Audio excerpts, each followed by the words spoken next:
Comme vous le savez, nous venons de sortir des troisièmes élections générales pour la représentativité des centrales syndicales des travailleurs tenues le 12 décembre 2023. La majorité des travailleurs a encore fait confiance à la Confédération nationale des travailleurs du Sénégal pour la troisième fois consécutive. Nous profitons de l'occasion pour remercier l'ensemble des militantes et militants pour cette confiance renouvelée et nous en mesurons toute la portée et resterons fidèles à notre engagement contenu dans l'appel que nous avons fait à l'occasion, à savoir davantage lutter pour faire entendre comme il se doit la voix des travailleurs pour de meilleures conditions de vie et de travail.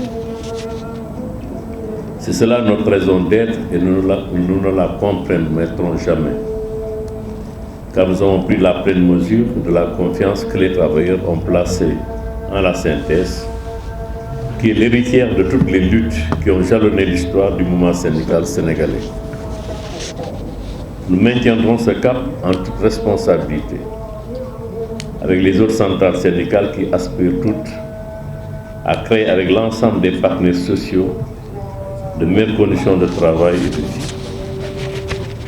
C'est l'occasion pour nous de dire à l'endroit de toutes les centrales syndicales sénégalaises que ces élections sont la démonstration de la culture démocratique qui fonde le mouvement syndical sénégalais qui, il faut le rappeler, quelle que soit la situation, sacrifie à cette tradition démocratique. Comme vous le savez, mesdames, messieurs, ces élections permettent de mesurer la représentativité dans le but d'améliorer la qualité du dialogue social pour une prise en charge plus efficace et plus efficiente des préoccupations du monde du travail.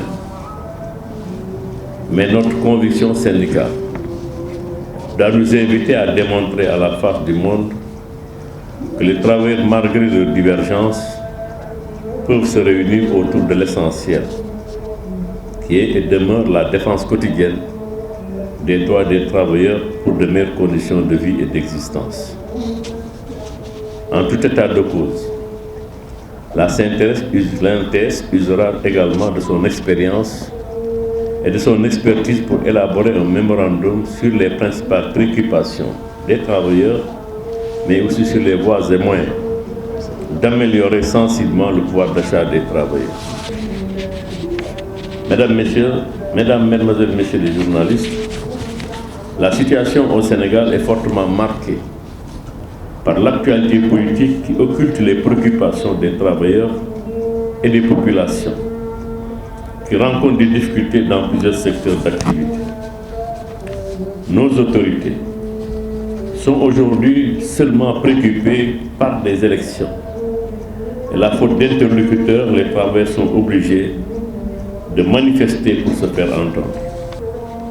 Comme nous le constatons tous, malgré la bonne volonté des organisations syndicales à s'ouvrir au dialogue et à la concertation, les crises persistent.